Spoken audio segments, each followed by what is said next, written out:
ഉഴുന്നും അരിയും അരച്ച് മാവാക്കി മാറ്റിയിട്ടുണ്ട്. അപ്പൊ ഇതെങ്ങനെ അരക്കണം? ഉഴുന്ന് ആദ്യം അരക്കുക, എന്നിട്ട് അരി അരക്കുക, എന്നിട്ട് രണ്ടും കൂടി നന്നായി ഉപ്പിട്ട് ഇളക്കുക. ഉപ്പിട്ട് ഇളക്കിയിട്ട്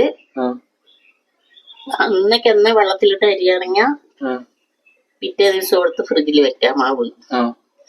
ഇത് നമ്മൾ ഇന്നലെ ആക്കിയത് കൊണ്ട് ഇപ്പൊ തന്നെ മാവ് ഫ്രിഡ്ജിൽ വെക്കണം, ഇല്ലെങ്കിൽ പുളിക്കും.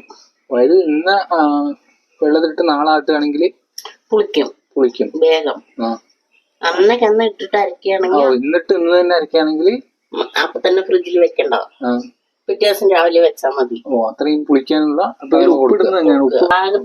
അപ്പൊ തന്നെ. നമ്മ ഈ മാവേ ഇപ്പൊ അരച്ചു കഴിഞ്ഞ ഇപ്പൊ തന്നെ ഇഡ്ഡലി ദോശ ഉണ്ടായി എന്തെങ്കിലും കുഴപ്പമുണ്ടോ? മയം ഉണ്ടാവില്ല അല്ലേ? അത് കുറച്ചൊരു പുളിപ്പ് വരണം, ഇത്തിരി ചെറുതായി പുളിപ്പ് വരണം, അപ്പൊ നല്ല മയം കിട്ടും. അതിനാണ് ഈ കുറച്ച് സമയം പറഞ്ഞത് അല്ലേ? ഓക്കെ. ഈ കടകളിൽ നിന്നൊക്കെ വാങ്ങുന്നത് കാരണം വെച്ചാല് അതില് ഈസ്റ്റ് ഒക്കെ ചിലപ്പോൾ ഇടുന്നില്ലേ? അത് ഈസ്റ്റ് ഇടും, പിന്നെ പഴയ മാവുണ്ടാകും. അത് കുറച്ച് ദിവസം പുളിക്കും, കുറച്ച് ദിവസമായി യൂസ് ചെയ്യാനൊക്കെ പറ്റുള്ളായിരിക്കും. ഇത് വീട്ടിലുണ്ടാക്കുമ്പോ അതിൻ്റെതായ ഹെൽത്തി ആയിട്ടുള്ള മാവ് നമുക്ക് ഉണ്ടാക്കാവുന്നതാണ്. അമ്മ അരച്ച മാവിലുണ്ടാക്കിയ ഇഡ്ഡലിയും ഞാൻ ഉണ്ടാക്കിയ ചമ്മന്തി വളരെ സോഫ്റ്റ് ആയിട്ട് വന്നിട്ടുണ്ട്. സാധാരണ ഇഡ്ഡലിക്കും ദോശയും വേറെ വേറെ മാവ് അരയ്ക്കും. അങ്ങനെ അരയ്ക്കും ചെയ്യല്ലേ? ഇത് രണ്ടിനും വേണ്ടിയിട്ട് അരച്ചാണ്.